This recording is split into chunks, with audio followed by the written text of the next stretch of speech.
मेरे जैसू राजा, मेरे जैसू राजा, मेरे जैसू राजा,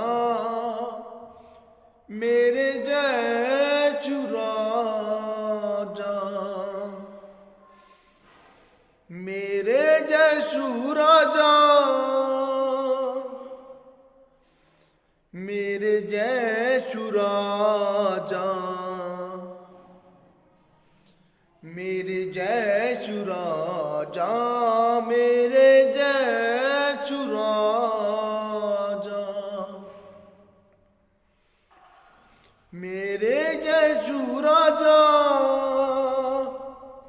तेरा धन्नवाद। मेरे ਲਈ तू जान कीती कुर्बान।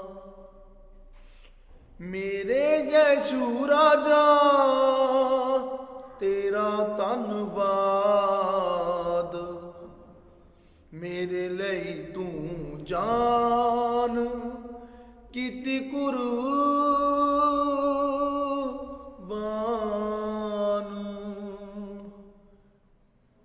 लहू बहाया, जिस्म तुड़वाया, लहू बहाया, जिस्म तड़वाया, लहू है बहाया कौड़े मार मार।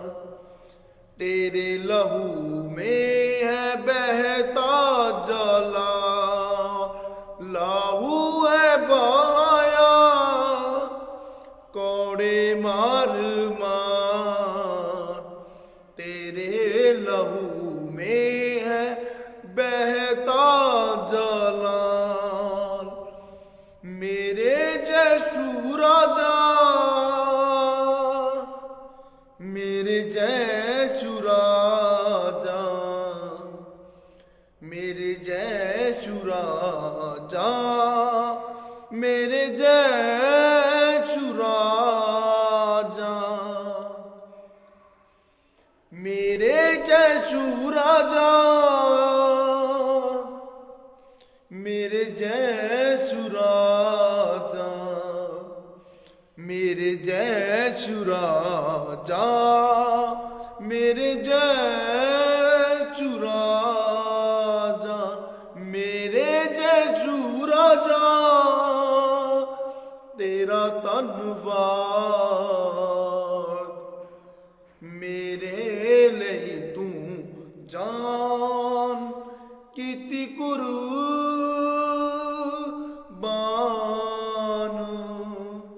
मेरे ਲਈ तू जान कीती कुर्बान। ला ला ला ला ला ला ला ला ला ला ला ला ला ला ला ला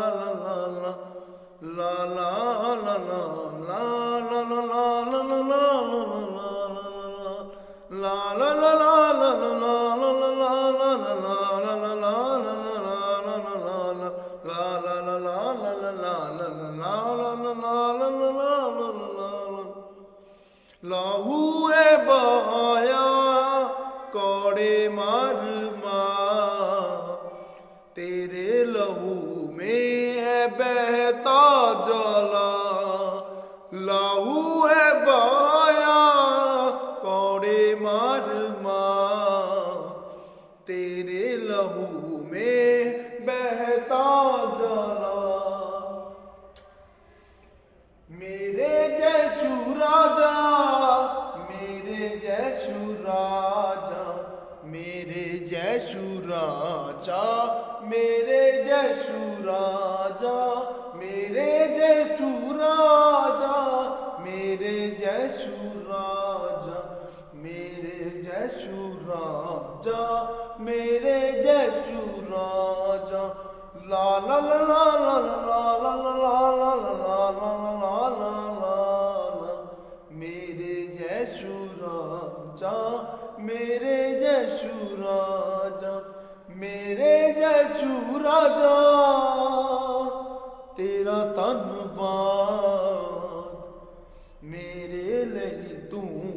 ਜਾਨ ਕੀਤੀ ਕੁਰਬਾਨ। Thank you Jesus. ਉਹ ਯਿਸੂ ਮਸੀਹ ਲਈ ਇਹ 2-4 ਲਾਈਨਾਂ ਲਿਖੀਆਂ ਨੇ। ਯਿਸੂ ਮਸੀਹ ਦਾ ਧੰਨਵਾਦ ਜਿਸ ਨੇ ਸਾਡੇ ਲਈ ਆਪਣੀ ਜਾਨ ਨੂੰ ਕੁਰਬਾਨ ਕਰ ਦਿੱਤਾ। ਉਹ ਯਿਸੂ ਮਸੀਹ ਜੋ ਖੁਦਾ ਦਾ ਪੁੱਤਰ, ਉਹ ਯਿਸੂ ਮਸੀਹ ਜੋ ਨਿਰਦੋਸ਼ ਮੇਮਣਾ ਬਣ ਕੇ ਸਾਡੀਆਂ ਜ਼ਿੰਦਗੀਆਂ ਦੇ ਵਿੱਚ ਆਇਆ ਤਾਂ ਕਿ ਉਹ ਖੁਦਾਬੰਦ ਦੀ ਉਸ ਅੱਗ ਦੀ ਭੇਟ ਤੋਂ ਸਾਨੂੰ ਬਚਾ ਲਵੇ, ਉਸ ਅੱਗ ਦੀ ਭੜਕਦੀ ਹੋਈ ਭੱਠੀ ਤੋਂ ਸਾਨੂੰ ਬਚਾ ਲਵੇ। ਕਿਉਂਕਿ ਯਿਸੂ ਮਸੀਹ ਸਾਡੀ ਖਾਤਰ ਕਰੂਸ ਦੇ ਉੱਤੇ ਕੁਰਬਾਨ ਹੋਇਆ। ਸੋ ਤੁਹਾਨੂੰ ਪਤਾ ਹੈ ਕਿ ਬਾਈਬਲ ਦੇ ਵਿੱਚ ਲਿਖਿਆ ਗਿਆ ਹੈ ਕਿ ਪਾਪ ਦੀ ਮਜ਼ਦੂਰੀ ਮੌਤ ਹੈ। ਅਸੀਂ ਆਪਣੇ ਪਾਪਾਂ ਦੇ ਕਾਰਨ ਉਸ ਅੱਗ ਦੀ ਭੇਟ ਬਣ ਜਾਣਾ ਸੀ, ਜਲ ਜਾਣਾ ਸੀ, ਉਹਦੇ ਵਿੱਚ ਤਬਾਹ ਹੋ ਜਾਣਾ ਸੀ। ਉਹ ਅੱਗ ਜੋ ਨਰਕ ਦੇ ਵਿੱਚ ਬਲਦੀ ਹੈ। ਪਰ ਪ੍ਰਭੂ ਯਿਸੂ ਮਸੀਹ ਨੇ ਸਾਨੂੰ ਉਸ ਅੱਗ ਤੋਂ ਛੁਟਕਾਰਾ ਦੇ ਦਿੱਤਾ। ਬਾਈਬਲ ਸਾਨੂੰ ਸੱਚ ਤੌਰ ਤੇ ਸੱਚਾਈ ਨੂੰ ਬਿਆਨ ਕਰਦੀ ਹੈ। ਸੋ ਬਾਈਬਲ ਦੇ ਵਿੱਚ ਲਿਖਿਆ ਹੋਇਆ ਹੈ ਕਿ ਤੇਰਾ ਬਚਨ ਮੇਰੇ ਪੈਰਾਂ ਦੇ ਲਈ ਦੀਪਕ ਹੈ।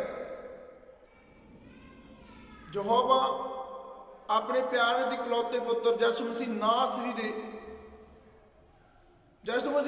ਦੇ ਜ਼ਰੀਏ ਆਪਣਾ ਮੁਖੜਾ ਸਾਡੇ ਤੇ ਚਮਕਾਉਂਦਾ, ਜੋ ਉਸਨੇ ਸਾਡੀ ਖਾਤਰ, ਸਾਡੇ ਪਾਪਾਂ ਦੀ ਖਾਤਰ ਆਪਣੇ ਪਿਆਰੇ ਦੇ ਇਕਲੌਤੇ ਪੁੱਤਰ ਨੂੰ ਇਸ ਧਰਤੀ ਤੇ ਭੇਜਿਆ, ਜਿਸ ਨੇ ਅੱਜ ਤੋਂ 2020 ਸਾਲ ਪਹਿਲਾਂ ਸਾਡੇ ਲਈ ਜਾਨ ਦਿੱਤੀ। ਸੋ ਅਸੀਂ ਆਪਣੇ ਸਰੀਰ ਦੇ ਪਾਪਾਂ ਕਾਰਨ, ਆਪਣੀ ਸੋਚ ਦੇ ਕਾਰਨ, ਆਪਣੇ ਬੁਰਿਆਂ ਕੰਮਾਂ ਦੇ ਕਾਰਨ ਪਰਮੇਸ਼ਵਰ ਦੇ ਕੋਲੋਂ ਦੂਰੀ ਪਾਈ। ਪਰ ਉਸ ਦੂਰੀ ਨੂੰ ਪ੍ਰਭੂ ਯਿਸੂ ਮਸੀਹ ਨੇ, ਉਸ ਪਾਪ ਦੀ ਦੀਵਾਰ ਨੂੰ ਪ੍ਰਭੂ ਯਿਸੂ ਮਸੀਹ ਨੇ ਇਸ ਕਰੂਸ ਦੇ ਉੱਤੇ ਤਾੜਨਾ ਝੱਲ ਕੇ ਤੋੜ ਦਿੱਤਾ। ਪ੍ਰਭੂ ਯਿਸੂ ਮਸੀਹ ਨੇ ਸਾਡੀ ਖਾਤਰ ਉਸ ਕਰੂਸ ਦੇ ਉੱਤੇ ਤਾੜਨਾ ਜੋ ਝੱਲੀ ਹੈ, ਪ੍ਰਭੂ ਯਿਸੂ ਮਸੀਹ ਨੇ ਸਾਨੂੰ ਇੱਕ ਨਵਾਂ ਖੂਨ ਦੇਣ ਦੇ ਲਈ ਆਪਣਾ ਉਹ ਲਹੂ ਸਾਰੇ ਦਾ ਸਾਰਾ ਬਹਾ ਦਿੱਤਾ। ਕਿਉਂਕਿ ਜੋ ਲਹੂ ਸਾਡੇ ਪਾਪਾਂ ਦੇ ਕਾਰਨ ਸਾਡਾ ਬਹਿਣਾ ਸੀ, ਉਹ ਲਹੂ, ਉਹ ਪਵਿੱਤਰ ਲਹੂ ਯਿਸੂ ਮਸੀਹ ਦਾ ਬਹਿ ਗਿਆ। ਜਦ ਕਿ ਆਪਣਾ ਗੰਦਾ ਲਹੂ ਸਾਨੂੰ ਖਾਲੀ ਕਰਨ ਦੀ ਲੋੜ ਸੀ, ਪਰ ਪ੍ਰਭੂ ਯਿਸੂ ਮਸੀਹ ਨੇ ਸਾਡੇ ਪਾਪਾਂ ਨੂੰ ਆਪਣੇ ਤੇ ਲਿਆ ਅਤੇ ਆਪਣੇ ਉਸ ਪਵਿੱਤਰ ਲਹੂ ਨੂੰ ਸਾਡੇ ਕਾਰਨ ਸ਼ਰਾਪਿਤ ਹੋ ਕੇ ਬਹਾ ਦਿੱਤਾ। ਆਪਣੀ ਉਸ ਪਵਿੱਤਰ ਦੇਹ ਨੂੰ ਸਾਡੇ ਕਾਰਨ ਸ਼ਰਾਪਿਤ ਹੋ ਕੇ ਤੜਵਾ ਲਿਆ। ਉਹਦੇ ਲਹੂ ਦੇ ਵਿੱਚ ਜਲਾਲ ਬਹਿੰਦਾ ਹੈ, ਉਹਦੇ ਲਹੂ ਦੇ ਵਿੱਚ ਇੱਕ ਅੱਗ ਬਹਿੰਦੀ ਹੈ ਜੋ ਸਾਨੂੰ ਹਰ ਇੱਕ ਬੰਧਨਾਂ ਤੋਂ ਛੁਟਕਾਰਾ ਦਿੰਦੀ ਹੈ। ਅਸੀਂ ਪ੍ਰਤੀ ਦਿਨ ਯਿਸੂ ਮਸੀਹ ਨੂੰ ਕਰੂਸ ਤੇ ਚੜਾਉਂਦੇ ਹਾਂ, ਪਰ ਉਹ ਦਿਆਲੂ ਪਰਮੇਸ਼ਵਰ ਹਰ ਰੋਜ਼ ਸਾਨੂੰ ਇੱਕ ਨਵਾਂ ਯਿਸੂ ਦਿੰਦਾ ਹੈ, ਹਰ ਰੋਜ਼ ਇੱਕ ਨਵਾਂ ਦਿਨ ਦਿੰਦਾ ਹੈ। ਜਦੋਂ ਅਸੀਂ ਆਪਣੇ ਪਾਪਾਂ ਤੋਂ ਤੌਬਾ ਕਰਦੇ ਹਾਂ, ਕੁਝ ਦਿਨਾਂ ਬਾਅਦ ਫਿਰ ਪਾਪ ਕਰਦੇ ਹਾਂ, ਤੌਬਾ ਕਰਦੇ ਹਾਂ, ਫਿਰ ਪਾਪ ਕਰਦੇ ਹਾਂ, ਅਸੀਂ ਪ੍ਰਤੀ ਦਿਨ ਯਿਸੂ ਮਸੀਹ ਨੂੰ ਉਸ ਕਰੂਸ ਤੇ ਚੜਾਉਂਦੇ ਹਾਂ। ਸੋ ਅਸੀਂ ਦੇਖਦੇ ਹਾਂ ਕਿ ਯਿਸੂ ਮਸੀਹ ਸਾਡੀ ਖਾਤਰ ਮੇਮਣਾ ਬਣਿਆ, ਸਾਡੀ ਖਾਤਰ ਉਸਨੇ ਆਪਣੇ ਜਿਸਮ ਨੂੰ ਤੜਵਾ ਲਿਆ। ਪਰ ਕਦੋਂ ਤੱਕ ਇਹ ਚੱਲਦਾ ਰਹੇਗਾ ਕਿ ਅਸੀਂ ਯਿਸੂ ਮਸੀਹ ਨੂੰ ਪ੍ਰਤੀ ਦਿਨ ਉਸ ਕਰੂਸ ਤੇ ਚੜਵਾਈਏ, ਉਸ ਦਿਆਲੂ ਪਰਮੇਸ਼ਵਰ ਨੂੰ, ਉਸ ਕਿਰਪਾਲੂ ਪਰਮੇਸ਼ਵਰ ਨੂੰ, ਉਸ ਦਇਆਵਾਨ ਪਰਮੇਸ਼ਵਰ ਨੂੰ, ਜਿਸ ਨੇ ਵੱਡੇ ਵੱਡੇ ਅਚੰਭੇ ਕੀਤੇ, ਜਿਸ ਨੇ ਸੱਚ ਦਾ ਮਨ ਫਰਾਓ ਦਾ ਪ੍ਰਚਾਰ ਕੀਤਾ। ਉਸ ਨੂੰ ਕਦੋਂ ਤੱਕ ਅਸੀਂ ਕਰੂਸ ਤੇ ਚੜਾਉਂਦੇ ਰਹਾਂਗੇ? ਸਾਨੂੰ ਚਾਹੀਦਾ ਕਿ ਪਰਮੇਸ਼ਵਰ ਦੇ ਅੱਗੇ ਦੁਆਈਆਂ ਦੇ ਕੇ ਪ੍ਰਾਰਥਨਾ ਕਰੀਏ ਕਿ ਸਾਨੂੰ ਇਸ ਜਿਸਮਾਂ ਦੀ ਜੇਲ੍ਹ ਤੋਂ ਛੁਟਕਾਰਾ ਦੇਵੇ, ਜਿਸ ਦੇ ਕਾਰਨ ਅਸੀਂ ਆਪਣੇ ਪਰਮੇਸ਼ਵਰ ਦੇ ਕੋਲੋਂ ਦੂਰੀ ਪਾਈ ਹੋਈ ਹੈ ਅਤੇ ਸੰਸਾਰ ਦਾ ਸ਼ੈਤਾਨ, ਸੰਸਾਰ ਦਾ ਜੋ ਰੱਬ ਰੂਪੀ ਸ਼ੈਤਾਨ ਬਣ ਕੇ ਘੁੰਮਦਾ ਹੈ, ਉਹ ਸਾਡੇ ਜਿਸਮਾਂ ਦੇ ਜ਼ਰੀਏ ਸਾਨੂੰ ਪਾਪ ਦੇ ਵਿੱਚ ਜੋ ਗਰਾਉਂਦਾ ਹੈ। ਸੋ ਬਾਈਬਲ ਦੇ ਵਿੱਚ ਲਿਖਿਆ ਗਿਆ, ਜਿੰਨੇ ਵੀ ਜਨ ਆਦਮ ਦੇ ਵਿੱਚ ਜੀਂਦੇ ਨੇ ਉਹ ਮਰਦੇ ਨੇ, ਪਰ ਜਿਹੜਾ ਕੋਈ ਪ੍ਰਭੂ ਦੇ ਵਿੱਚ ਜਿਉਂਦਾ ਹੈ ਉਹ ਜੀਵਨ ਪ੍ਰਾਪਤ ਕਰ ਲੈਂਦਾ ਹੈ। ਸੋ ਆਦਮ ਦੇ ਵਿੱਚ ਮ੍ਰਿਤਿੂ ਹੈ, ਪਰ ਮਸੀਹ ਦੇ ਵਿੱਚ ਜੀਵਨ ਹੈ। ਕਿਉਂਕਿ ਯਿਸੂ ਮਸੀਹ ਵੀ ਮਨੁੱਖਤਾ ਦੇ ਵਿੱਚ, ਆਦਮ ਦੇ ਵਿੱਚ ਹੀ ਸਾਡੇ ਪਾਪਾਂ ਦੇ ਕਾਰਨ गर्भ तो पैदा होए। बाइबल बयान करती है कि प्रभु यीशु मसीह का जन्मना बाइबल के पुराने समैस्टर के बहुत टाइम पहला लिखा गया। सिर्फ एक बाइबल नहीं, बहुत दूर दूर अगम पाक होए भविष्यवाणियां हुई जिहड़ियां कि बाइबल दे विच दर्ज भी नहीं कि यीशु मसीह इकलौता पुत्र एक मसीहा धरती ते आवेगा ਅਤੇ ਸਾਨੂੰ इस पाप की जेल तो छुटकारा देने लिए वो अपने आप को क्रूस ते कुर्बान करेगा। उस नबूवत को यीशु मसीह ने पूरा किया। वो पवित्र दे वो यीशु मसीह अपने अचंभियां दे नाल अपने चमत्कारां दे नाल लोकां नूं सच दा राह दिखाउण दे लई इस संसार दे विच आया। बहुत सारे लोगों ने उसनूं कबूल ना किया क्योंकि उसके बारे भी पहला ही लिखा गया कि वो अपने घर दे विच आया, पर उसके अपने ने उसनूं कबूल ना किया। सो असीं देखते हैं कि जगत के लोग प्रभु यीशु मसीह को कबूल नहीं करते। असीं भी एक गैर कौम चों यीशु मसीह दे विच जो आए हाँ, असीं भी बड़े सवाल लैके तिखे सवाल लैके एक चट्टान लैके एक बहुत वड्डी लिस्ट लैके बाइबल नूं पढ़दे सी, जबकि प्रभु ने सानूं हर एक सवाल का जवाब दिता। परमेश्वर के पवित्र ग्रंथ दे विच हर एक गल का जवाब है। साडे पापां दी तौबा है। सानू बाइबल पढ़ के परमेश्वर का नेचर पता लगता है। सानू अपने सुभाव बारे अपनी पहचान होती है कि असीं किस लैवल ते जिंदगी जी रहे हैं। सानू पता चलता है कि सानू किस लैवल लिए परमेश्वर इस धरती ते भेजिया है, असीं किस पहुंच तक पहुंचना है। सानू पता चलता है कि जीवन का राह कौन है, जीवन की रोटी कौन है। सानू पता चलता है वो अनंत जीवन की है। बाइबल के विचों सानू पता लगता है कि प्रभु यीशु मसीह साडे लिए अमृत जल बन के धरती ते जो आया, असीं उस तो किस तरह दूर रह रहे थे। बहुत सारिया गल्लां जो सानू बाइबल पढ़ के पता लगदियां ने। सो प्रतिदिन प्रभु यीशु मसीह इसलिए धरती ते आउंदे कि हर एक बंदे का जीवन परिवर्तन हो जाए। बहुत सारे लोग कहते हैं प्रभु यीशु मसीह कुमारी के गर्भ तो जो जीवन पा के धरती ते आया, जन्म लैके धरती ते आया, वे किस तरह हो सकता है कि एक कुआरी बच्चे को जन्म देवे। सो इसका आंसर यह है कि जो असीं देखते हैं कि असीं परमेश्वर तो दूर होंदे हैं, जो साडी जिंदगी पाप होंदा है, जो असीं पाप के कारण आनंद माणदे हैं, जो असीं पाप के कारण खुश रहंदे हैं, सारा सारा दिन आनंदता दे विच अपराध दे विच जीउंदे हैं, पर एक दिन वो पाप का घड़ा टुट जाता है। साडे यार दोस्त, साडे जो संसारिक प्यार ने, साडियां सारियां कामनावां साडे तो दूरी पा लैंदियां ने। शैतान सानू गुलामी दे विच छड़ दिंदा है तो सानू फोर्स करदा कि तू सुसाइड कर लै, तू मर जा, तेरा जीवन खत्म है, तेरा कोई नहीं है, सब लोग तेरे नाल बेवफा ने। पर उस टाइम साडे अंदर एक बच्चा पैदा हुंदा है जिसनूं यीशु मसीह कहा जाता है, सच्चाई का बच्चा, जो सानू परमेश्वर दे नाल मिलाप कराउंदा है। जरूरी सीगा कि वह कुआरी के गर्भ चों ही पैदा होवे, क्योंकि बहुत सारे लोग सिर्फ मसीहत नहीं, अदर कास्ट दे विच भी मैं देखदा हाँ कि सच्चे रब नूं लोग लभदे ने। ਉਹਦਾ एक वचन है, सच्चा रब एक वचन है जो साडी जिंदगी दे विच पैदा होंदा है। जदों साडी जिंदगी दे विच वचन आ जाता है तो साडे अंदर एक सच्चाई जन्म लैंदी है। वो सच्चाई यीशु मसीह है। इसलिए ये जरूरी सी कि वो विदाउट रिलेशन पैदा हो, विदाउट रिलेशन ही साडी जिंदगी दे विच यीशु मसीह जन्म लैंदा है। अज भी बहुत सारे लोगों के दिलों के विच यीशु मसीह ने जन्म लिया ताकि कोई सवाल ना करे कि यीशु मसीह किस तरह जन्म लै सकता। यीशु मसीह ने नवे सिरे तो जन्म लैण बारे दस्सिया कि किस तरह असीं एक नवा जीवन पा सकते हैं, अपने पापां तो मन फरा के तौबा करके पवित्र परमेश्वर के अगे अपने सारे पापां नूं मन के अपने आप को सरैंडर करके उस क्रूस की ताड़ना नूं अपने दुखों दर्दां दे नाल अपनी जबान तो प्रभु यीशु मसीह अगे बयान करके कि परमेश्वर तू साडी खातर कौड़े खाधे, तू साडी खातर लहू बहाया, जो लहू साडा बहना सी वो तू बहाया। परमेश्वर जिस अग दे विच, जिस ताड़ना दे विच असीं जाना सी, उस तू आया।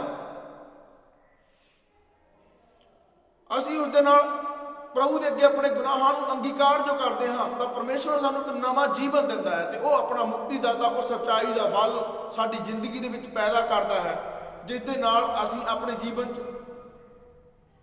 अगे बढ़ते जाते हैं ते असीं स्वर्ग राज दे राहां वल जाते हैं। प्रभु यीशु मसीह ने कहा मैं जीवन की रोटी हाँ। प्रभु यीशु मसीह ने कहा स्वर्ग तो उतरी हुई रोटी मैं हाँ। प्रभु यीशु मसीह वो सी जो स्वर्ग तो उतरिया ते प्रभु यीशु मसीह वो है जो स्वर्ग दे विच जिंदा गया।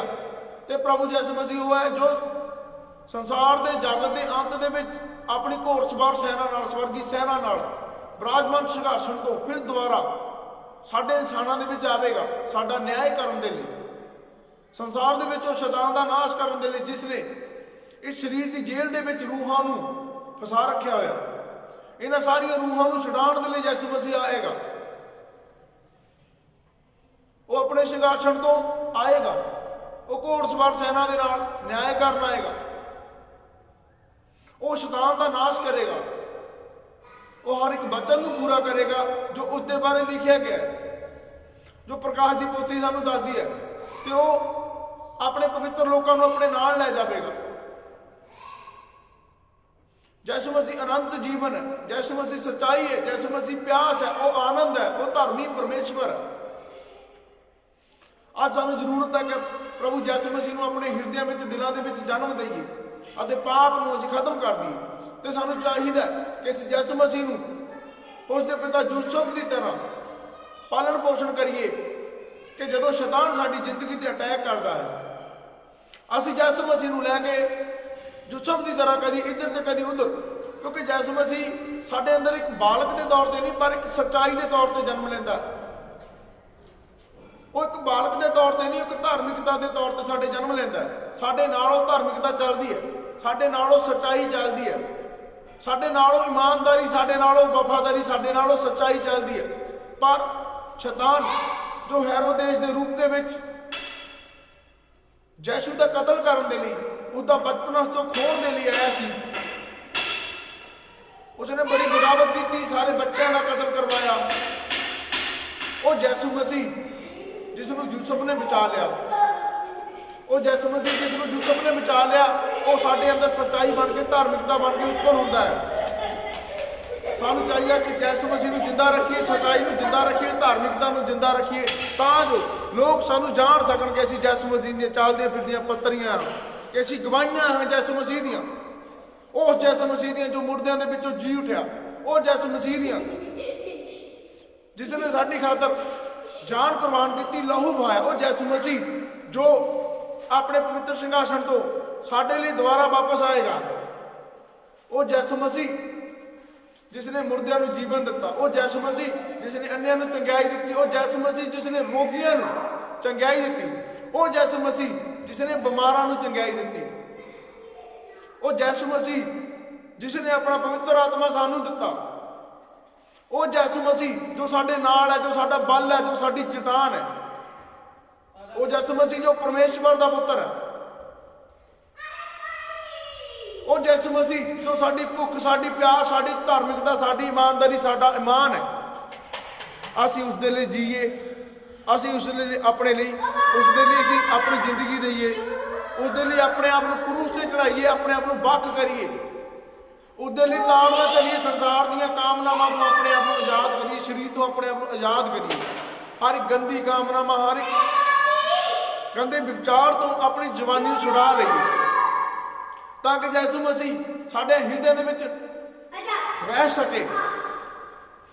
इनकार ना करो, जिस तरह बहुत सारिया औरतों ने किया कि इनकार किया यीशु मसीह को अपनाउण दा, पर उस मरियम वर्गे बनो जिसने यीशु मसीह को अपना लिया, जिसने पवित्र आत्मा को अपने अंदर जन्म दिता, जिसने पवित्र आत्मा को एड्डी वड्डी अग दे संसार दे विच होण दे बावजूद भी कबूल किया। वो जमाना सी कि लोग एक औरत दे बॉडी रिलेशन को देखदे बंदे नूं ते औरत नूं मार दिंदे सी, पर परमेश्वर नूं उस औरत ने जन्म दिता। एडा वड्डा काम उसने अपने ते लिया। मरियम की तरह अपने आप को रखो कि यीशु का इनकार ना करो, उसनों अपना लो। वो एक सच्चाई है, वो धार्मिकता है, वो धर्म परिवर्तन नहीं, पर थोड़े मन परिवर्तन करने लिए आया है। उसकी कौम एक कौम है, उसकी कौम सच्चाई है, उसकी कौम वाइट वस्त्रों वाली ना कि ब्लैक वाली जिस गंदगी है। परमेश्वर ने सानू वाइट वस्त्र इसलिए दिते कि साडे उत्ते पाप दूरों चमक सके। धार्मिक परमेश्वर जो साडा बल है, धार्मिक परमेश्वर जो अचंभे करता है, साडे जीवनों को बदलण वाला परमेश्वर, ਉਸ ਨੂੰ ਪਹਿਚਾਣੋ। ਸੰਸਾਰ ਵੱਲੋਂ ਦਿੱਤੀਆਂ ਗਈਆਂ ਕਾਮਨਾਵਾਂ ਨੂੰ ਆਪਣੇ ਤੋਂ ਲਾਹ ਸੁੱਟੋ। ਉਹ ਗੰਦੇ ਵਸਤਰ ਜੋ ਸੰਸਾਰ ਵੱਲੋਂ ਨੇ ਆਪਣੇ ਤੋਂ ਲਾਹ ਸੁੱਟੋ, ਤਾਂ ਜੋ ਸਾਨੂੰ ਇੱਕ ਨਵੇਂ ਵਸਤਰ ਯਿਸੂ ਮਸੀਹ ਪਹਿਨਾਵੇ। ਉਸ ਰਾਜੇ ਦੇ ਕੰਡਿਆਂ ਦੇ ਤਾਜ ਨੂੰ ਦੇਖੋ, ਉਸ ਰਾਜੇ ਦੀ ਉਸ ਤਲਵਾਰ ਨੂੰ ਦੇਖੋ ਜਿਸ ਨੂੰ ਇੱਕ ਕਾਨਾ ਦੇ ਕੇ ਨਮੂਨਾ ਬਣਾਇਆ ਗਿਆ। ਉਸ ਰਾਜੇ ਨੂੰ ਪਹਿਚਾਣੋ ਜੋ ਸਾਡੀ ਖਾਤਰ ਪਰਮੇਸ਼ਵਰ ਯਿਸੂ ਮਸੀਹ, ਜੋ ਸਾਡੀ ਖਾਤਰ ਬੇਇੱਜ਼ਤ ਹੋਇਆ, ਗਦੀ ਤੇ ਬੈਠਿਆ, ਪਰ ਉਹ ਅੱਜ ਗਦੀ ਤੇ ਨਹੀਂ ਪਰ ਆਪਣੇ ਪਵਿੱਤਰ ਘੋੜਿਆਂ ਤੇ ਆਵੇਗਾ। ਉਹਦੇ ਹੱਥ ਕਾਨਾ ਨਹੀਂ ਪਰ ਇੱਕ ਤਲਵਾਰ ਹੋਵੇਗੀ ਜੋ ਦੋ ਧਾਰੀ ਹੈ। ਉਹਦੇ ਸਿਰ ਦੇ ਉੱਤੇ ਕੰਡਿਆਂ ਦਾ ਤਾਜ ਨਹੀਂ ਪਰ ਬਿਰਾਜਮਾਨ ਚਮਕਦਾ ਹੋਇਆ ਸਿੰਘਾਸਣ ਹੋਵੇਗਾ। ਉਹ ਸਾਡੇ ਲਈ ਨੰਗਾ ਹੋਇਆ, ਉਸਨੇ ਸਾਡੇ ਲਈ ਤਾੜਨਾ ਝੱਲੀ, ਪਰ ਉਸ ਨੂੰ ਚਮਕਦੇ ਹੋਏ ਸੋਨੇ ਦੇ ਵਸਤਰ ਜੋ ਮਿਲੇ ਹੋਏ ਉਸ ਚਮਕ ਦੇ ਨਾਲ ਉਹ ਹਰ ਇੱਕ ਗੰਦਗੀ ਦਾ ਖਾਤਮਾ ਕਰ ਦੇਵੇਗਾ। ਸਾਨੂੰ ਪ੍ਰਭੂ ਨੇ ਆਪਣਾ ਹਰ ਇੱਕ ਫੈਸਲਾ ਕਰਨ ਦਾ ਅਧਿਕਾਰ ਦਿੱਤਾ। ਪਰਮੇਸ਼ਵਰ ਨੇ ਸਾਡੀਆਂ ਅੱਖਾਂ ਖੋਲੀਆਂ। ਸੰਸਾਰ ਦਾ ਪਰਮੇਸ਼ਵਰ ਜੋ ਸਾਡੀਆਂ ਅੱਖਾਂ ਬੰਦ ਕਰਦਾ ਹੈ, ਪ੍ਰਭੂ ਯਿਸੂ ਮਸੀਹ ਸਾਨੂੰ ਆਤਮਿਕ ਅੱਖਾਂ ਦਿੰਦਾ, ਆਤਮਿਕ ਬੁੱਧ ਦਿੰਦਾ, ਆਤਮਿਕ ਗਿਆਨ ਦਿੰਦਾ ਹੈ। ਉਸ ਨੂੰ ਕਬੂਲ ਕਰੋ, ਕਿਉਂਕਿ ਯਿਸੂ ਮਸੀਹ ਸਿਰਫ ਇੱਕ ਕੌਮ ਦਾ ਮਾਲਿਕ ਹੈ, ਉਹ ਇੱਕ ਸੱਚਾ ਪਰਮੇਸ਼ਵਰ ਹੈ। ਯਿਸੂ ਮਸੀਹ ਸਾਡੇ ਅੰਦਰ ਹੈ। ਯਿਸੂ ਮਸੀਹ ਇੱਕ ਯੋਧਾ ਹੈ ਜਿਸ ਨੂੰ ਜਗਾਉਣ ਦੀ ਲੋੜ ਹੈ, ਜੋ ਸਾਡੀ ਖਾਤਰ ਉਸ ਕੌਮ ਦੇ ਨਾਲ ਜੋ ਪਾਪ ਵੱਲੋਂ ਉੱਠਦੀ ਹੈ ਸਾਡੇ ਲਈ ਲੜਦਾ ਹੈ। ਯਿਸੂ ਮਸੀਹ ਸਾਡੇ ਲਈ ਵਿਚਾਰ ਨਾਲ, ਸਾਡੇ ਲਈ ਗੰਦੀਆਂ ਕਾਮਨਾਵਾਂ ਨਾਲ, ਸਾਡੇ ਲਈ ਚੋਰੀ ਨਾਲ, ਸਾਡੇ ਲਈ ਕਤਲਾਂ ਨਾਲ, ਸਾਡੇ ਲਈ ਝੂਠ ਨਾਲ, ਸਾਡੇ ਲਈ ਬੇਤਰਸੀ ਜੀਵਨ ਦੇ ਨਾਲ, ਸਾਡੇ ਲਈ ਆਪਣੇ ਮਾਪਿਆਂ ਦਾ ਨਿਰਾਦਰ ਕਰਨ ਨਾਲ, ਸਾਡੇ ਲਈ ਹਰ ਤਰ੍ਹਾਂ ਦਾ ਆਪਣੇ ਭਰਾਵਾਂ ਨਾਲ, ਭੈਣਾਂ ਨਾਲ ਗੰਦਾ ਸਲੂਕ ਕਰਨ ਨਾਲ ਲੜਦਾ ਹੈ। ਉਹ ਸਾਨੂੰ ਇੱਕ ਵਧੀਆ ਮਨ ਦਿੰਦਾ ਹੈ ਜਿਸ ਦੇ ਵਿੱਚ ਆਪਣੇ ਮਦਰ ਫਾਦਰ ਦਾ ਸਤਿਕਾਰ ਹੈ, ਭੈਣਾਂ ਦਾ ਸਤਿਕਾਰ ਹੈ, ਆਪਣੀ ਵਾਈਫ ਦੇ ਨਾਲ ਵਧੀਆ relation, good relation without cheating. ਉਹ ਪਰਮੇਸ਼ਵਰ ਜੋ ਸਾਨੂੰ ਦਇਆਵਾਨ ਬਣਾਉਂਦਾ ਹੈ, ਜੋ ਸਾਨੂੰ ਧਾਰਮਿਕ ਬਣਾਉਂਦਾ ਹੈ, ਉਹ ਪਰਮੇਸ਼ਵਰ ਜੋ ਸਾਨੂੰ ਬਲ ਦਿੰਦਾ ਹੈ, ਜੋ ਸਾਨੂੰ ਡਿਵਾਈਨ ਹੈਲਪਰ ਦਿੰਦਾ ਹੈ, ਜੋ ਸਾਨੂੰ ਆਪਣੇ ਐਂਜਲਸ ਦਿੰਦਾ ਹੈ, ਜਿਸਨੇ ਆਪਣਾ ਪਾਕਰੂ, ਉਹ ਪਾਕਰੂ ਜਿਸਨੇ ਉਸ ਨੂੰ ਮੁਰਦਿਆਂ ਦੇ ਵਿੱਚੋਂ ਜਿੰਦਾ ਕੀਤਾ, ਉਹ ਸਾਨੂੰ ਦੇ ਕੇ ਗਿਆ। ਪ੍ਰਭੂ ਯਿਸੂ ਮਸੀਹ ਨੇ ਹਰ ਅਧਿਕਾਰ ਸਾਨੂੰ ਦਿੱਤਾ ਕਿਉਂਕਿ ਅਸੀਂ ਉਸਦੇ ਲਹੂ ਦੇ ਨਾਲ ਖਰੀਦੇ ਗਏ ਹਾਂ। ਉਸਦੇ ਲਹੂ ਨਾਲ ਖਰੀਦੇ ਹੋਣ ਦੇ ਕਾਰਨ ਸਾਡੇ ਤੇ ਪਾਪ ਦਾ ਕੋਈ ਅਧਿਕਾਰ ਨਹੀਂ ਹੈ, ਕਿਉਂਕਿ ਅਸੀਂ ਹੁਣ ਪਵਿੱਤਰ ਆਤਮਾ ਦਾ ਮੰਦਿਰ ਜੋ ਹਾਂ। ਸਾਡੇ ਅੰਦਰ ਹੁਣ ਬੁਰੀਆਂ ਕਾਮਨਾਵਾਂ ਨਹੀਂ, ਸਾਡੇ ਅੰਦਰ ਪ੍ਰਭੂ ਯਿਸੂ ਮਸੀਹ ਦਾ ਜੀਵਨ ਜਿਸ ਤਰ੍ਹਾਂ ਉਸਨੇ ਬਤੀਤ ਕੀਤਾ ਉਹ ਛੁਪਿਆ ਹੋਇਆ। ਉਸ ਦੇ ਤੋਂ ਪਰਦਾ ਲਾਉਣ ਦੀ ਸਾਡੀ ਜ਼ਿੰਮੇਵਾਰੀ ਹੈ। ਬਾਈਬਲ ਵਿੱਚ ਲਿਖਿਆ ਹੋਇਆ ਪ੍ਰਭੂ ਯਿਸੂ ਮਸੀਹ ਨੇ ਲਾਜ਼ਰ ਨੂੰ ਮੁਰਦਿਆਂ ਦੇ ਵਿੱਚੋਂ ਜਿੰਦਾ ਕੀਤਾ, ਪਰ ਬਾਈਬਲ ਦੇ ਵਿੱਚ ਇਹ ਵੀ ਦਰਜ ਹੋਇਆ ਹੈ ਕਿ ਲਾਜ਼ਰ ਦੀਆਂ ਪੱਟੀਆਂ ਯਿਸੂ ਮਸੀਹ ਨੇ ਖੁਦ ਨਹੀਂ ਪਰ ਲਾਜ਼ਰ ਨੇ ਖੁਦ ਲਾਈਆਂ ਜਾਂ ਉਸਦੇ ਇਰਦ ਗਿਰਦ ਵਾਲਿਆਂ ਨੇ, ਡਿਵਾਈਨ ਹੈਲਪਰਾਂ ਨੇ ਲਾਈਆਂ। ਸਾਡੇ ਲਈ ਡਿਵਾਈਨ ਹੈਲਪਰ, ਸਾਡੇ ਪਾਸਟਰ, ਸਾਡੇ ਲਈ ਬਚਨ ਜੋ ਸਾਡੀਆਂ ਅੱਖਾਂ ਤੋਂ ਪੱਟੀ ਉਤਾਰ ਦਿੰਦਾ ਹੈ। ਪ੍ਰਭੂ ਯਿਸੂ ਮਸੀਹ ਸਾਨੂੰ ਮੁਰਦਿਆਂ ਦੇ ਵਿੱਚੋਂ ਜੀਵਨ ਦੇ ਚੁੱਕਾ ਹੈ। ਉਸਨੇ ਸਾਨੂੰ ਸਿਲੈਕਟ ਕਰ ਲਿਆ, ਉਸਨੇ ਆਪਣੇ ਲਾਹੂ ਦੀ ਸਟੰਪ ਸਾਡੇ ਤੇ ਲਗਾ ਦਿੱਤੀ ਹੈ। ਉਹਦਾ ਨੂਰ ਸਾਡੇ ਤੇ ਪ੍ਰਗਟ ਹੋਵੇ, ਉਹਦੀ ਸੱਚਾਈ ਸਾਡੇ ਤੋਂ ਬਾਹਰ ਜਾਵੇ, ਉਹਦੀ ਸੱਚਾਈ ਸਾਡੇ ਤੋਂ ਮਹਿਕੇ, ਉਹਦੀ ਸੱਚਾਈ, ਉਹਦੀ ਧਾਰਮਿਕਤਾ, ਉਹਦੀ ਦਇਆ, ਅਨੰਦਤਾ, ਸ਼ਾਂਤੀ ਸਾਡੇ ਤੋਂ ਮਹਿਕੇ। ਉਸ ਪਰਦੇ ਨੂੰ ਹਟਾਉਣ ਦੀ ਜ਼ਿੰਮੇਵਾਰੀ ਹੁਣ ਸਾਡੀ ਹੈ, ਕਿਉਂਕਿ ਉਹ ਅਨੰਤ ਜੀਵਨ ਹੈ। ਉਹ ਦਿਆਲੂ ਪਰਮੇਸ਼ਵਰ ਸਾਡੇ ਨਾਲ ਹੈ, ਤੋਂ ਸਾਡੀ ਪ੍ਰਤੀ ਦਿਨ ਹਰ ਇੱਕ ਗੱਲ ਨੂੰ ਸੁਣਦਾ ਹੈ ਅਤੇ ਸਾਨੂੰ ਨਵੇਂ ਸਿਰੇ ਤੋਂ ਮਨ ਦਿੰਦਾ ਹੈ, ਪਛਤਾਵੇ ਵਾਲਾ ਮਨ। ਪਵਿੱਤਰ ਆਤਮਾ ਸਾਡੇ ਅੰਦਰ ਪਛਤਾਵੇ ਕਰਦਾ ਹੈ, ਰੋਂਦਾ ਹੈ। ਉਹ ਪਵਿੱਤਰ ਆਤਮਾ ਸਾਡੇ ਲਈ ਹਰ ਇੱਕ ਬੁਰੇ ਕੰਮ ਨੂੰ ਚੰਗਿਆਈ ਦੇ ਵਿੱਚ ਪਰਿਵਰਤਨ ਕਰਦਾ ਹੈ, ਸਾਨੂੰ ਇੱਕ ਚੰਗੀਆਂ ਗੱਲਾਂ ਦਿੰਦਾ ਹੈ, ਸਾਨੂੰ ਚੰਗੀ ਯੋਜਨਾ ਦਿੰਦਾ ਹੈ। ਸਾਡੇ ਲਈ ਇੱਕ ਡਿਵਾਈਨ ਹੈਲਪਰ ਹੈ ਉਹ।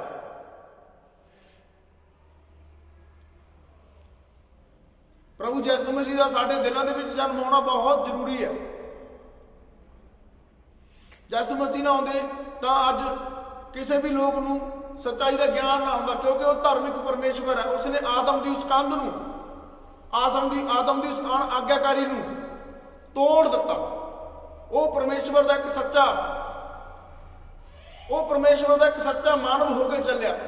ਪਰਮੇਸ਼ਵਰ ਯਹੋਵਾ ਜਿਸ ਨੇ ਆਦਮ ਨੂੰ ਭੇਜਿਆ ਕਿ ਮੇਰੀਆਂ ਆਗਿਆਵਾਂ ਨੂੰ ਫੋਲੋ ਕਰਨਾ, ਪਰ ਆਦਮ ਨੇ ਉਸਦੀਆਂ ਆਗਿਆਵਾਂ ਨੂੰ ਤੋੜ ਦਿੱਤਾ। ਅਸੀਂ ਵੀ ਜੋ ਅੱਜ ਆਦਮ ਦੇ ਵਿੱਚ ਚੱਲਦੇ ਹਾਂ, ਅਸੀਂ ਪਰਮੇਸ਼ਵਰ ਦੀਆਂ ਆਗਿਆਵਾਂ ਨੂੰ ਤੋੜਦੇ ਹਾਂ, ਅਸੀਂ ਅਣਆਗਿਆਕਾਰੀ ਕਰਦੇ ਹਾਂ। ਸਾਨੂੰ ਯਿਸੂ ਮਸੀਹ ਨੂੰ ਪਹਿਨ ਕੇ ਉਸੇ ਮਾਨਵ ਦੀ ਤਰ੍ਹਾਂ ਚੱਲਣਾ ਚਾਹੀਦਾ ਜਿਸ ਤਰ੍ਹਾਂ ਯਿਸੂ ਮਸੀਹ ਨੇ ਜੀਵਨ ਬਤੀਤ ਕੀਤਾ, ਇਮਾਨਦਾਰੀ ਵਾਲਾ, ਵਫਾਦਾਰੀ ਵਾਲਾ, ਆਪਣੇ ਪਿਤਾ ਦਾ ਆਗਿਆਕਾਰੀ ਬਣ ਕੇ। ਬਾਈਬਲ ਦੇ ਵਿੱਚ ਲਿਖਿਆ ਹੋਇਆ ਕਿ ਜਦੋਂ ਆਦਮ ਨੇ ਪਾਪ ਕੀਤਾ, ਪਰਮੇਸ਼ਵਰ ਨੇ ਕਿਹਾ ਕਿ ਹੁਣ ਜੀਵਨ ਦੇ ਰੁੱਖ ਦੇ ਆਲੇ ਦੁਆਲੇ ਸਵਰਗਦੂਤਾਂ ਦੀ ਡਾਲ ਲਗਾ ਦਿਓ ਅਤੇ ਲਟਕਦੀ ਹੋਈ ਨੰਗੀ ਦੋ ਧਾਰੀ ਤਲਵਾਰ ਲਗਾ ਦਿਓ, ਤਾਂ ਕਿ ਸ਼ੈਤਾਨ, ਤਾਂ ਕਿ ਉਹ ਆਦਮ ਜਿਸ ਦੇ ਵਿੱਚ ਪਾਪ ਆ ਗਿਆ, ਮ੍ਰਿਤੂ ਆ ਗਈ, ਕਿਤੇ ਜੀਵਨ ਦੇ ਫਲ ਤੋਂ ਖਾ ਨਾ ਲਵੇ, ਤਾਂ ਕਿ ਉਹ ਅਨੰਤ ਜੀਵਨ ਪਾਵੇ। ਉਹ ਗੱਲ ਸਾਡੇ ਲਈ ਹੈ, ਕਿਉਂਕਿ ਜਦੋਂ ਸਾਡੇ ਵਿੱਚੋਂ ਪਰਮੇਸ਼ਵਰ ਨੇ ਉਹ ਗੰਦਾ ਆਦਮ, ਜਿਸ ਨੇ ਸਾਨੂੰ ਭਰਮਾਇਆ ਸੀ, ਜਿਸ ਨੇ ਸਾਡੀਆਂ ਆਤਮਿਕ ਅੱਖਾਂ ਬੰਦ ਕੀਤੀਆਂ ਸੀ, ਜਿਸ ਨੇ ਸਾਡੇ ਕੋਲੋਂ ਵਿਚਾਰ ਕਰਵਾਇਆ, ਗੰਦੇ ਕੰਮ ਕਰਵਾਏ, ਪ੍ਰਭੂ ਯਿਸੂ ਮਸੀਹ ਦੇ ਜ਼ਰੀਏ ਉਹ ਸਾਡੇ ਵਿੱਚੋਂ ਬਾਹਰ ਕੱਢ ਦਿੱਤਾ ਗਿਆ, ਕਿਉਂਕਿ ਪਾਪੀ ਸੀ। ਪਰ ਹੁਣ ਅਸੀਂ ਯਿਸੂ ਮਸੀਹ ਦੇ ਦਿੱਤੇ ਫਲਾਂ ਨੂੰ ਖਾ ਕੇ ਅਸੀਂ ਮਿਠਾਸ ਨਾਲ ਭਰੇ ਹੋਏ ਹਾਂ। ਯਿਸੂ ਮਸੀਹ ਨੇ ਸਾਨੂੰ ਰੁੱਖ ਠਹਿਰਾਇਆ, ਯਿਸੂ ਮਸੀਹ ਨੇ ਸਾਨੂੰ ਟਾਹਣੀਆਂ ਠਹਿਰਾਇਆ, ਅਸੀਂ ਉਸਦੀਆਂ ਟਾਹਣੀਆਂ ਐ, ਅਸੀਂ ਫਲਵੰਤ ਹੋਈਏ ਉਸ ਰੁੱਖ ਦੀ ਤਰ੍ਹਾਂ ਜੋ ਜੀਵਨ ਦਾ ਰੁੱਖ ਹੈ। ਉਹ ਸੰਸਾਰਿਕ ਮਾਨਵ, ਉਹ ਆਦਮ ਸਾਡੇ ਵਿੱਚ ਦੁਬਾਰਾ ਨਾ ਆਵੇ, ਕਿਉਂਕਿ ਪਰਮੇਸ਼ਵਰ ਨੇ ਸਾਡੇ ਇਰਦ ਗਿਰਦ ਸਵਰਗਦੂਤਾਂ ਦੀ ਡਾਰ ਜੋ ਲਾਈ ਹੋਈ ਹੈ, ਉਸ ਖੰਡੇ ਦੀ ਤਲਵਾਰ ਦੀ ਧਾਰ ਜੋ ਸਾਨੂੰ ਆਦਮ ਦੇ ਪਾਪਾਂ ਤੋਂ ਬਚਾਉਂਦੀ ਹੈ, ਸਾਡੀ ਪ੍ਰੋਟੈਕਸ਼ਨ ਹੈ। ਪਵਿੱਤਰ ਵਚਨ, ਪਵਿੱਤਰ ਬਾਈਬਲ, ਸੱਚਾਈ, ਧਾਰਮਿਕਤਾ, ਕਰੁਣਾ, ਦਇਆ, ਪ੍ਰਭੂ ਯਿਸੂ ਮਸੀਹ ਦੀ ਪਵਿੱਤਰ ਲਹੂ ਦੀ, ਬਹਿੰਦੇ ਲਹੂ ਦੇ ਜਲਾਲ ਦੇ ਨਾਲ ਅਸੀਂ ਬਚਾਏ ਜੋ ਗਏ ਹਾਂ। ਉਸ ਪੇੜ ਦੀ ਤਰ੍ਹਾਂ ਨਹੀਂ ਜੋ ਹੰਜੀਰ ਦਾ ਰੁੱਖ ਜਿਸ ਨੇ ਯਿਸੂ ਮਸੀਹ ਨੂੰ ਫਲ ਨਾ ਦਿੱਤਾ, ਉਸ ਦੀ ਤਰ੍ਹਾਂ ਨਹੀਂ, ਪਰ ਪ੍ਰਭੂ ਯਿਸੂ ਮਸੀਹ ਲਈ ਬਲਵੰਤ ਬਣੋ ਕਿ ਉਹ ਚੋਰਾਂ ਦੀ ਨਿਆਈ ਕਦੀ ਵੀ ਆ ਸਕਦਾ ਹੈ ਅਤੇ ਸਾਡੇ ਤੋਂ ਫਲ ਮੰਗੇਗਾ। ਦੇਖੋ ਕਿ ਬਾਈਬਲ 'ਚ ਲਿਖਿਆ ਕਿ ਹੰਜੀਰ ਦੇ ਪੇੜ ਨੇ ਯਿਸੂ ਮਸੀਹ ਨੂੰ ਫਲ ਨਾ ਦਿੱਤਾ, ਪ੍ਰਭੂ ਯਿਸੂ ਮਸੀਹ ਨੇ ਉਸਨੂੰ ਸ਼ਰਾਬ ਦਿੱਤਾ ਤੇ ਸੁੱਕ ਗਿਆ। ਕਿਤੇ ਅਜਿਹਾ ਨਾ ਹੋਵੇ ਯਿਸੂ ਮਸੀਹ ਚੋਰਾਂ ਦੀ ਨਿਆਈ ਸਾਡੇ ਕੋਲ ਆਵੇ ਅਤੇ ਸਾਡੇ ਕੋਲੋਂ ਫਲ ਮੰਗੇ ਤੇ ਅਸੀਂ ਹਰੇ ਭਰੇ ਦਾ, ਹਾਂ, ਬਾਈਬਲ ਪੜ੍ਹਦੇ ਹਾਂ, ਬਚਨ ਪੜ੍ਹਦੇ ਹਾਂ, ਬਚਨ ਨੂੰ ਜਾਣਦੇ ਹਾਂ, ਪ੍ਰਾਰਥਨਾ ਕਰਦੇ ਹਾਂ, ਪ੍ਰਭੂ ਯਿਸੂ ਮਸੀਹ ਦੀ ਕੁਰਬਾਨੀ ਨੂੰ ਜਾਣਦੇ ਹਾਂ, ਪਰ ਅਸੀਂ ਗਲਤ ਕੰਮ ਕਰਦੇ ਹਾਂ ਤਾਂ ਸਾਡੇ ਕੋਲੋਂ ਫਲ ਹੀ ਨਹੀਂ ਹੈ। ਅਸੀਂ ਉਸ ਰੁੱਖ ਦੀ ਤਰ੍ਹਾਂ ਹਾਂ ਜਿਹੜਾ ਹਰਾ ਭਰਾ ਹੈ, ਮਜ਼ਬੂਤ ਹੈ, ਪੱਤੇ ਵੀ ਹਰੇ ਨੇ, ਪਰ ਸਾਡੇ ਕੋਲੋਂ ਯਿਸੂ ਨੇ ਫਲ ਨਹੀਂ ਹੈ। ਉਹ ਫਲ ਜੋ ਯਿਸੂ ਮਸੀਹ ਸੰਸਾਰ ਦੇ ਲੋਕਾਂ ਨੂੰ ਦਿੰਦਾ ਸੀ, ਉਹ ਸੱਚਾਈ ਜੋ ਲੋਕਾਂ ਨੂੰ ਬਿਆਨ ਕਰਦਾ ਸੀ, ਉਹ ਧਾਰਮਿਕਤਾ ਯਿਸੂ ਜੋ ਲੋਕਾਂ ਨੂੰ ਦਿਖਾਉਂਦਾ ਸੀ, ਉਹ ਸਾਡੇ ਵਿੱਚ ਨਹੀਂ ਹੈ, ਤਾਂ ਅਸੀਂ ਉਸ ਰੁੱਖ ਦੀ ਤਰ੍ਹਾਂ ਸ਼ਰਾਪਿਤ ਹੋ ਜਾਵਾਂਗੇ। ਉਸ ਦਇਆ ਨੂੰ, ਉਸ ਕਰੁਣਾ ਨੂੰ ਪਹਿਚਾਣੋ। ਸਾਰਿਆਂ ਨੂੰ ਜੈ ਮਸੀਹ, ਪ੍ਰੇਜ਼ ਦਾ ਲਾਰਡ।